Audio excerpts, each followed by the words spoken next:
Hi friends, welcome back. So I was shot 30 times during a terrorist mission.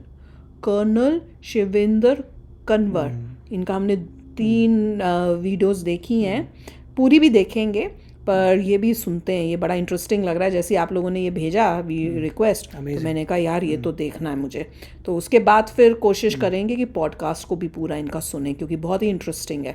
तो चलो video शुरू करते हैं. वीडियो शुरू करने से पहले अगर आप चैनल पर नए हो और आपने अभी तक सब्सक्राइब नहीं किया तो जल्दी से पहले सब्सक्राइब के बटन और बेल आइकन को क्लिक कर लो ताकि आपको हमारे सारे न्यू वीडियोस के नोटिफिकेशन मिल जाए जैसे हम अपलोड करें. अगर आपको वीडियो पसंद आता है प्लीज लाइक एंड शेयर. चलिए शुरू करते हैं. आपके ऊपर 30 गन शॉट्स पड़े थे ना? या what was that? There was a operation में वैली में था. हमारे को 3 की खबर थी.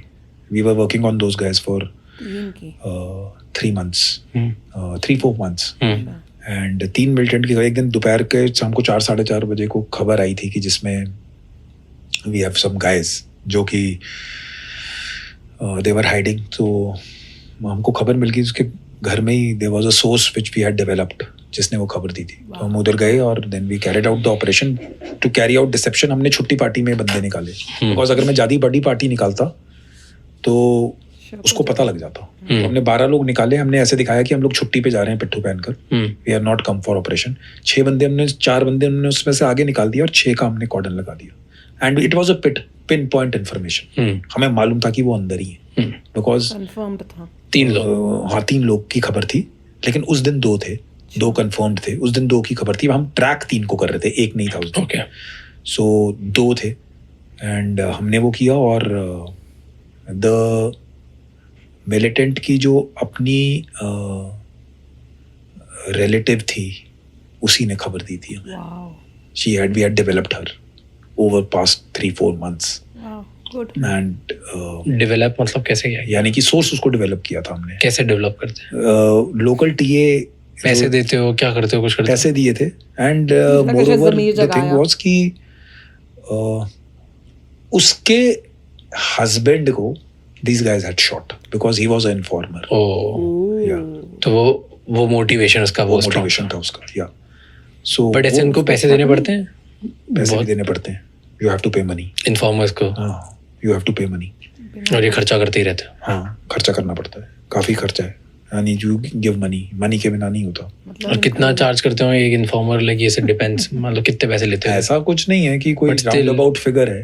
But when earlier it was हम 50,000 1 लाख रुपए भी देते थे. आजकल तो मेरे ख्याल से लोग देते होंगे 4-5-6 लाख. ऐसा कोई अब तो टाइम के साथ है बिकॉज ऑफ मिलिटेंसी कम हो. So it is there is no there is कोई ऐसा कोई रेट नहीं. तो हमने इसको दिया था तो हाँ तो इन्फॉर्मेशन मिली तो हमने वहाँ पर कर दिया. उसके बाद क्लोज कॉर्डन ही लगाया था क्योंकि हम 6 ही बंदे थे. एंड आई न्यू कि ये अंदर है. तो हम लोग गए तो वहाँ पर समर सेटलमेंट्स होती हैं गाँव से छोड़कर. ऊपर ढोक टाइप डबल स्टोरी टाइप था वो. सेमी घर सेमी ढोक. तो फर्स्ट फ्लोर पे ये लोग रहते थे. ग्राउंड फ्लोर पे कैटल्स को रखते हैं. सो हमने वो क्लोज कॉर्डन को तो एक अकेला ही घर था. हमें मालूम था कि इसी में. हमने इसको सर्च किया तो साइड में मैंने दीवारों पे भी मार के देखा बिकॉज हॉलो कर देते हैं दीवार को. उसके अंदर भी मिलिटेंट्स छुप जाते हैं. तो मैंने उसको दिया. वो उसमें हॉलोनेस नहीं थी. मैंने चेक किया. मेरा बडी मेरे साथ था. तो रात के टाइम पे क्या होता है कि उनके पास एक ऐसा आउटलेट होता है जिसको आप खोलोगे. सो उसके अंदर आप वो चारा और जो फॉडर होता है गाय को देने के लिए वो साइड में रख लेते हैं. वो रात को ऐसे उसके अंदर से फेंकते रहते हैं. तो वो वाला एक आउटलेट था जिससे ग्राउंड बेसमेंट में वो दिखाई देता. तो मैंने उसको खोला और अपने बैरल से जो राइफल का बैरल था उसमें एक सैक पड़ा हुआ था. तो मैंने उसको ऐसे प्रेस किया. मैंने सोचा कि इसको प्रेस करने से होगा कि अगर कोई नीचे होगा तो मेरे को पता लग जाएगा.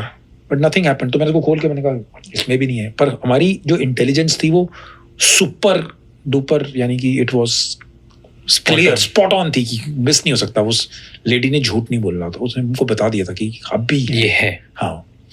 एंड फिर मैंने थोड़ा सा हमने उससे कम्युनिकेट भी कर रहे थे because she was not in the house. She had gone to the fields to communicate. तो हमने उसको एक रेडियो सेट दिया हुआ था. तो वो बोल रही है अंदर ही है आप चेक करो. तो मेरे जो दूसरे बंदे उधर थे वो उससे कम्युनिकेशन में थे because I couldn't communicate because I was searching.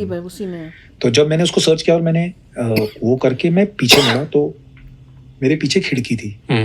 सो मैंने देखा ऐसे ही एक को ऐसा लगा जैसे बैक ऑफ द आई कोई है। मुझे ऐसा लगा कि there is somebody standing behind me. कई बार आपको ऐसे फीलिंग सी आती है ना कि कोई है ऐसे पीछे। बैक ऑफ द आई आप देखते हो हाँ, कि कुछ कोई खड़ा तो हुआ खड़ा है। दिखेगा, सम शैडो। वो मैंने देखा तो this guy was standing with a AK। So he might be जितना आप हो इतनी दूर होगा बैरल आपसे, ओके 1-1.5 में। ओह ही just opened up.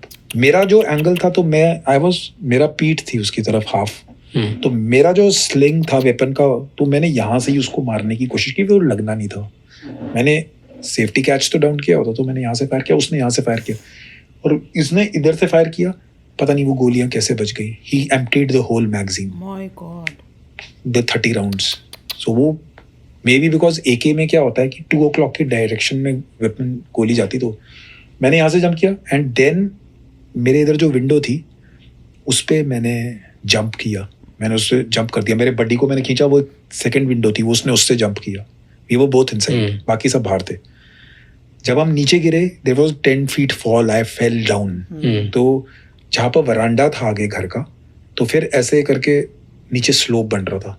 In the mean time I could hair उसने एक ग्रेनेड निकाले और 2 ग्रेनेड्स फेंक दिए।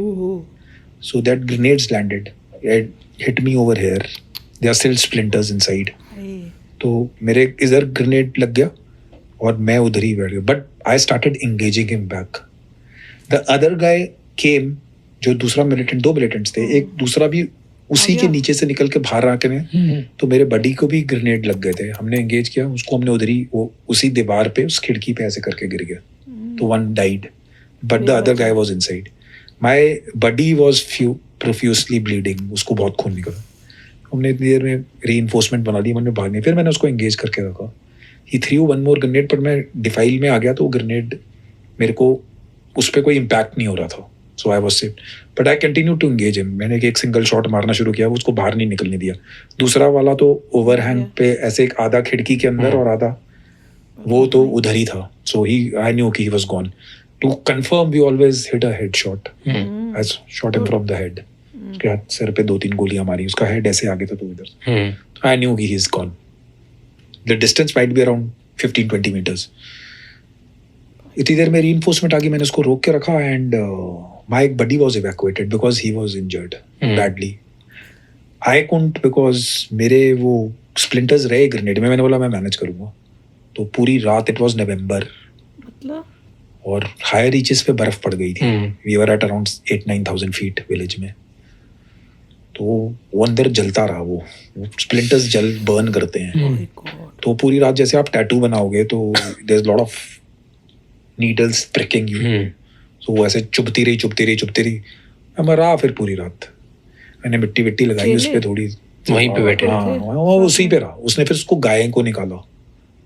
ही ट्राई टू रन, गाय 3-4 गायें थी अंदर। आई शॉट देम, गायों को, ताकि वो निकले ना। सो गायें निकल गई, एक कुछ शायद गोली लगी होगी, बाकी 3 भाग गई। Because he try to run on the cover of. इतनी देर में मैंने रोक के रखा, मैंने बोला किसी को मत भेजो, बिकॉज वी डिडंट नो कि फिर फायर फाइट चला। In the morning we told him to surrender. हमने उसके भाई को पकड़ लिया था गाँव से। हमने उसको बोला कि जा इसको बोल सरेंडर करे। मैं सरेंडर नहीं करूँगा। कोई था तो घर में नहीं। भी गॉट अ RL एंड उसको रॉकेट लॉन्चर से वो घर उड़ा दिया and then he died. He was killed. वो ऐसे होना चाहिए। उसका भी इम्पैक्ट था, प्लस जो बीच का गर्डर था ना, लकड़ी का इतना बड़ा लॉग था, उसके ऊपर ही died in the morning. We killed him in the morning. So one guy died that night was very very bad for me. I still have shivers, like it was really very इतनी पास से भी, और pen भी बहुत हुआ था। So how long does it take to recover? I think so 2 odd weeks. The doctor told me the splinters are still inside. वो बोला कि इसको निकालने की जरूरत है, वो अपने आप ही मेल्ट हो जाएंगे। ठीक है, that's okay. That's a souvenir for war. अगर ऐसे और भी बहुत इंसाइटफुल शॉट्स और क्लिप्स देखनी है तो इस चैनल को सब्सक्राइब कर लो। माय गॉड, खतरनाक ये होते हैं हीरोज। और इसमें क्लियर हुआ कि जैसे मूवीज़ में होता है कि 1 मिनट फाइटिंग की, दूसरा मर गया, ऐसा नहीं होता लाइफ में। मूवीज़ में आपको क्या दिखाते हैं, फाइटिंग हो रही है, उधर से पुचुच की, उधर से पुचुच की, आहा करके वो मर गया, काम खत्म हो गया, ऐसा नहीं होता। पूरी रात भर दोनों अटके हुए थे वहाँ पे कि कोई रीइंफोर्समेंट नहीं आ सकता था। पता नहीं था, आई डोंट रीइंफोर्समेंट क्यों नहीं आया, मगर ही सेड कि कुछ नहीं चाहिए, फायर फाइट होती रहेगी। फाइनली रात को सुबह रॉकेट लॉन्चर से उसको उड़ाया, फिर जाके इतनी मतलब लंबी देर तक वो भी लड़ता रहा और वो माना नहीं। भाई को भी ले आए ऐसा, मतलब वो उसका दिमाग गंद से भरा हुआ कि उसने फिर भी नहीं माना। वो अपने हिसाब से सही कर रहा है, उसको अपना इतना उसको किया हुआ था कि देश के अगेंस्ट इनोसेंट लोगों को मारना, पर मैंने और मौत सामने दिख रही है तो भी नहीं करना। ये मतलब ऐसे लोगों से डील करना पड़ रहा है। और वो जो इन्फॉर्मर्स हैं, मुझे लग रहा था शायद उनका ज़मीर जाग जाता है, या देश से प्यार जो है भूल गए होते हैं वो जाग जाता है। वो नहीं, या तो उनका कोई निजी बदला होगा या पैसों का लालच। देखिए, जो क्रिमिनल्स होते हैं वो किसी और से जो है बदतमीजी से बात करते हैं, परवाह नहीं करते, तो उनने जैसे उस लेडी के हस्बैंड को मार दिया। हाँ, क्योंकि वो भी कह रहे थे जबकि वो रिलेटिव था उसका। हाँ, मतलब सभी रिलेटिव्स हैं, रिलेटिव्स के बीच में ही उसने उसके हस्बैंड को मार दिया, क्योंकि वो तो बुरा इंसान है। तो इसको फील हुआ कि तुमने मेरे हस्बैंड को मारा तो मैं तो छोड़ूंगी नहीं। पर अजीब बात थी कि उनको शक नहीं हुआ कि अगर इसका पति इन्फॉर्मर था और हमने इसके पति को ही मारा है तो ये रिलेटिव है, तो उसको लगा होगा कुछ नहीं करेगी ये, तो हाँ औरत है, यहाँ गलती कुछ नहीं करेगी, ये नहीं होगा। तो ये रियलाइज नहीं हुआ कि तुमने उसके हस्बैंड को मारा, उस बात को। पर उसने भी पैसे लिए हैं, वो खाली उसी वजह से नहीं था, वो एक जीने के लिए रीजन लेते हैं था। लोग, पैसे तो ये तो हर चीज देखिए, पैसे लोग इसलिए लेते हैं जीने के लिए कि मैं इन्फॉर्म करूंगी मेरी लाइफ सेफ नहीं होगी, ये नहीं होगी। आई डोंट नो क्या हुआ, मगर फिर भी बहुत अच्छा, बहुत ही मतलब सुन के ओ माय गॉड, जान निकल रही थी सुनकर सब कुछ कि ये ऐसे ऐसे हुआ है। तो चलो यार, आप भी शेयर करना अपने थॉट्स। चलते हैं, मिलेंगे नेक्स्ट वीडियो में बहुत ही जल्द। Till then take care and bye bye. तो अगर आप मेरे इस चैनल पे नए हो तो जल्दी से सब्सक्राइब के बटन को हिट करो और बेल आइकन को क्लिक करो, ताकि आपको मेरा जब नया वीडियो मैं लगाऊं आपको उसके बारे में जल्दी से पता चल जाए।